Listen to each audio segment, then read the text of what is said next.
इस प्रश्न में एक त्रिभुज दिया गया है और उस त्रिभुज के क्षेत्रफल के बराबर एक समपंचभुज की रचना करनी है। अब त्रिभुज का नाप भी दिया हुआ है, इसका आधार दिया हुआ है इसमें, और इसकी भुजाएं दी हुई हैं, और ये बताया गया है कि इसी त्रिभुज के क्षेत्रफल के बराबर एक समपंचभुज की रचना करिए।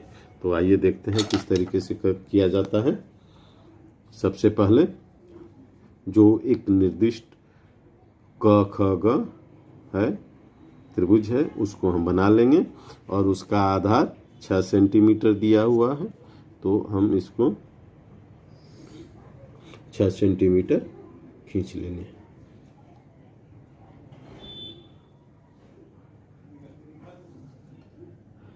यहाँ पर ये 6 सेंटीमीटर की दी गई रेखा में खींचेंगे, और आधार का नाम ख और ग है, तो ख ग ख और ग यह है 6 सेंटीमीटर। ठीक है, इसको लिख देते हैं 6 सेमी। अब इसमें दिया है क ख, क यहाँ आएगा तो क ख 6.6 सेमी। हम इसमें नाप लेंगे 6.6,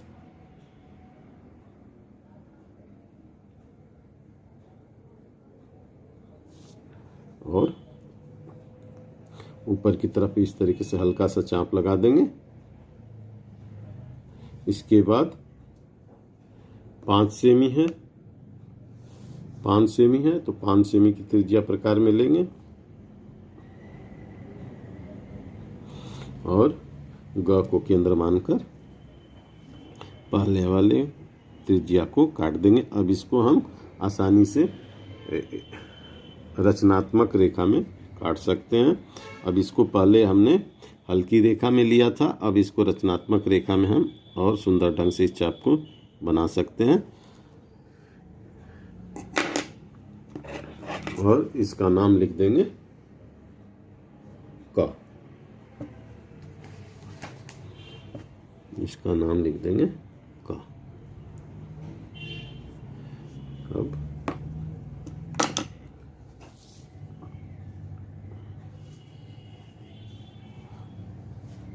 दी गई रेखा में इसको मिला देंगे।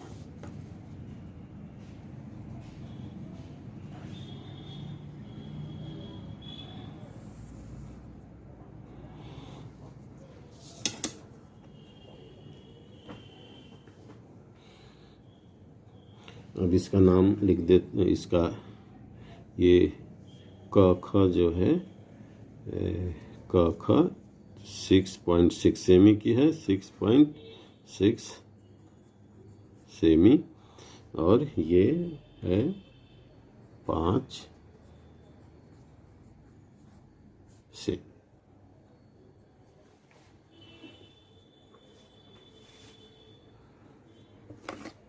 अब सबसे पहले खग रेखा को हम 5 भागों में डिवाइड करेंगे। तो किसी भी रेखा को यदि हमें डिवाइड करना होता है तो उस पर एक न्यून कोण बना लेते हैं। तो यहाँ हम एक न्यून कोण बना लेंगे।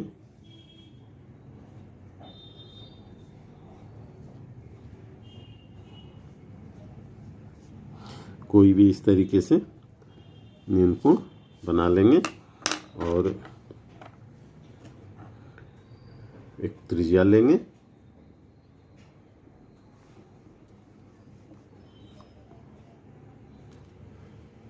एक कोई भी त्रिज्या ले लेंगे,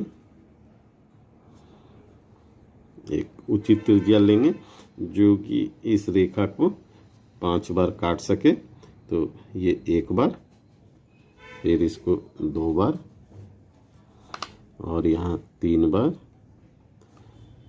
4 बार और 5 बार। अब यहाँ पर ये देख सकते हैं कि 5 बार खींचने में ये रेखा छोटी रह गई, तो इसको हमें अब बढ़ाना होगा। तो इसको हम 5 तक बढ़ा लेंगे। 1 2 3 4 और 5। अब 5 ग को मिला देंगे।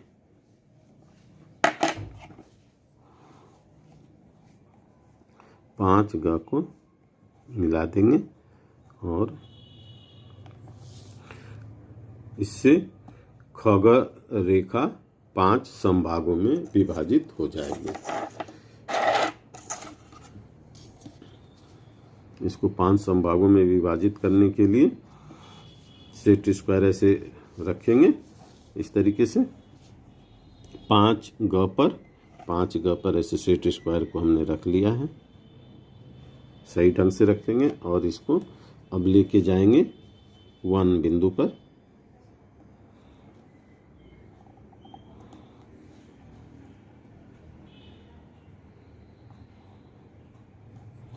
तो ये एक तरीके से 5 भाग का 1 भाग है। अगर इसको हम प्रत्येक को खींच दे तो ये 5 भागों में डिवाइड हो जाएगी।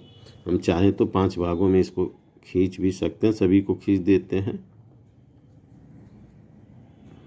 ऐसे खींच देते हैं जिससे और स्पष्ट हो जाएगा।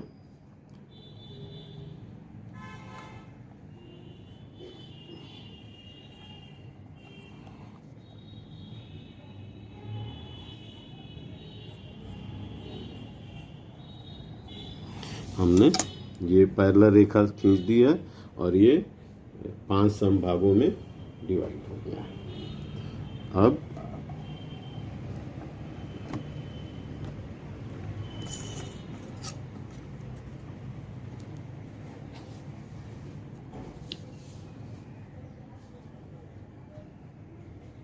ख ग के पैरेलल रेखा बिंदु क से खींचेंगे।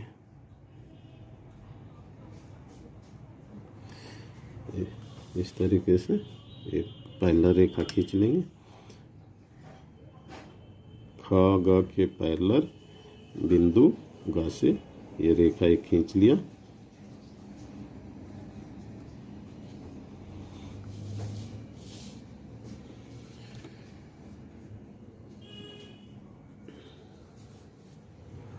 और ख बिंदु से 72 अंश का कोण बनाएंगे। 72 अंश का क्यों? क्योंकि पंचभुज का जो कोण होता है 72 अंश होता है। 360 अंश का पूरा कोण होता है और उसमें हम 5 का डिवाइड करेंगे तो 72 डिग्री का आता है। तो इसलिए हम 72 डिग्री यहाँ बना लेंगे।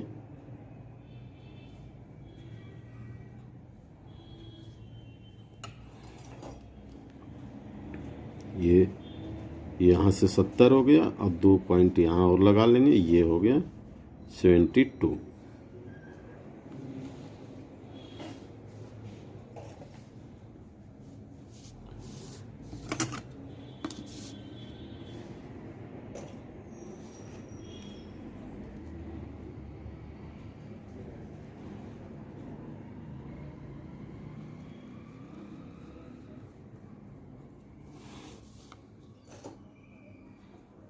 अब यहाँ पर ये जो है 72 डिग्री का हमने एक कोण बना लिया और इस कोण का नाम यहाँ पर इस पैरेलल रेखा को ये घ बिंदु पर काट रहा है। तो यहाँ घ पॉइंट हमने नाम लिख दिया है और अब इस खग रेखा को आगे तक बढ़ा लेंगे। खग रेखा को रचनात्मक रेखा में ऐसे आगे बढ़ा देंगे।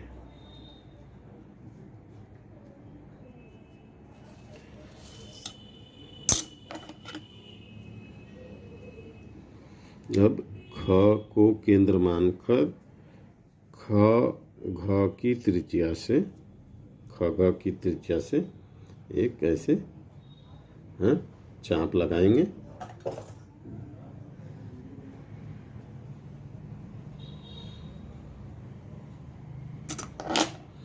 ये चाप लगा लिया और खग की बढ़ी हुई रेखा को ये च बिंदु पर काट रहा है।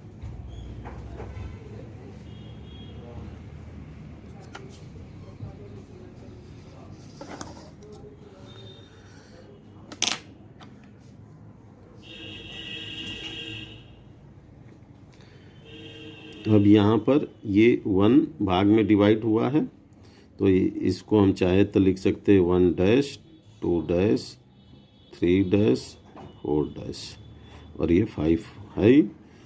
तो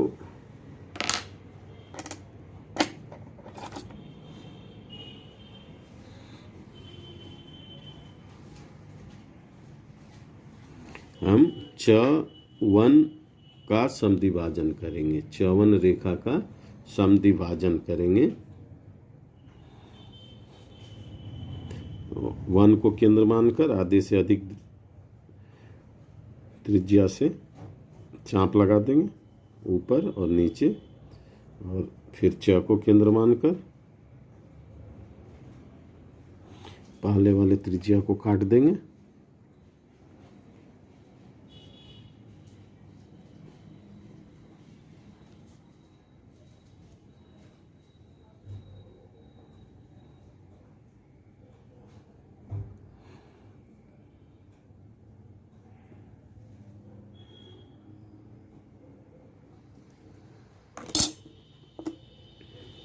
बढ़ी हुई रेखा को मिटा देंगे।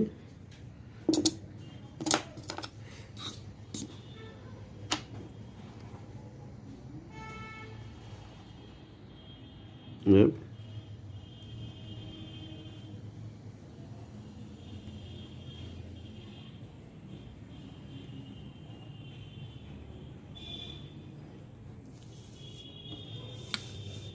हमें ये बिंदु प्राप्त हो जाता है। इस पॉइंट से हम एक अर्धवृत्त की रचना करेंगे। तो जो ये समद्विभाजन रेखा है, ये उससे हम च तक की दूरी ले लेंगे और यहाँ 1 पर आ जाएगा ये इस तरीके से। तो इससे एक अर्धवृत्त तैयार कर लेंगे।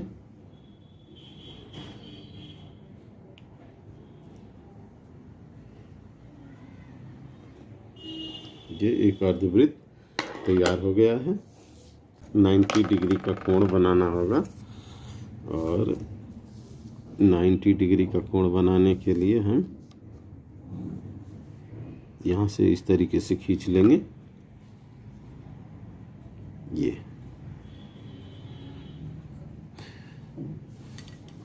जो कि ये मध्यानुपाती है। यहाँ लिख देंगे यहाँ लिख देंगे ख छ च ख और ख1 की मध्यानुपाती रेखा है।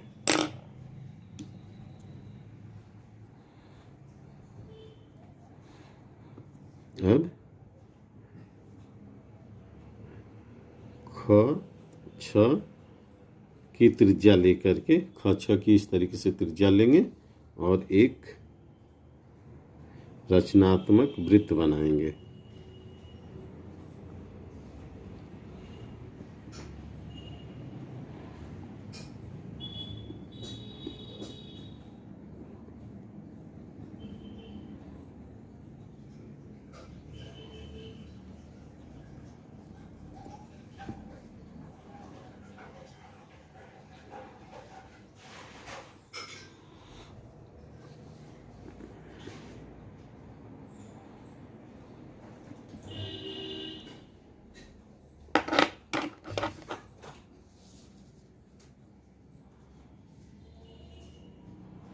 अब यहाँ पर ये ख ग रेखा को ये जो हमने अभी वृत्त खींचा है ज बिंदु पर काट रहा है। ज यहाँ लिख देंगे, ज और छ को मिला देंगे इस तरीके से।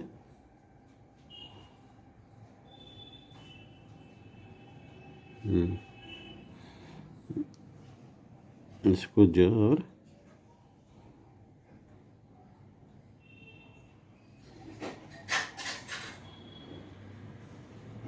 इसको मिला देंगे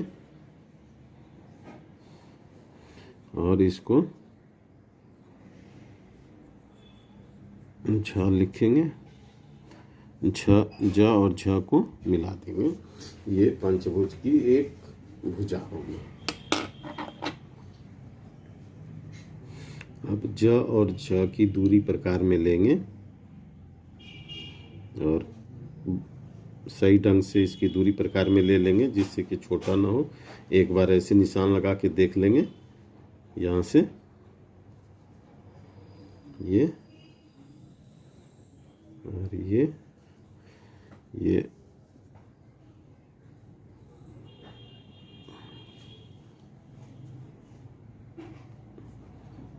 इसकी दूरी सही ढंग से लेंगे तो सही आएगा। ये 5 भागों में काट देगा इसको।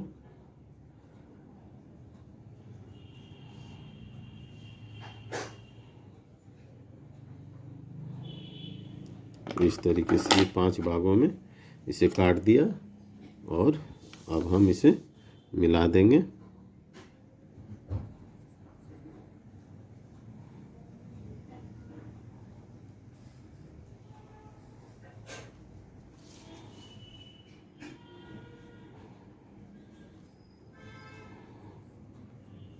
इस तरीके से जो अभी चाप लगाया था उसको ऐसे मिला देंगे और इसका नाम भी लिख देंगे मिलाने के बाद।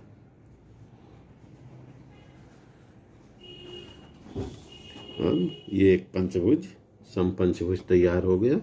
यहाँ पर प लिख देते हैं, यहाँ फा लिख देते हैं और यहाँ पर न लिख देते हैं।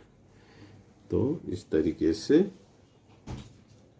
ज झ प फ न एक पंचभुज तैयार हो गया, जो कि दिए गए त्रिभुज क ख ग के क्षेत्रफल के बराबर है।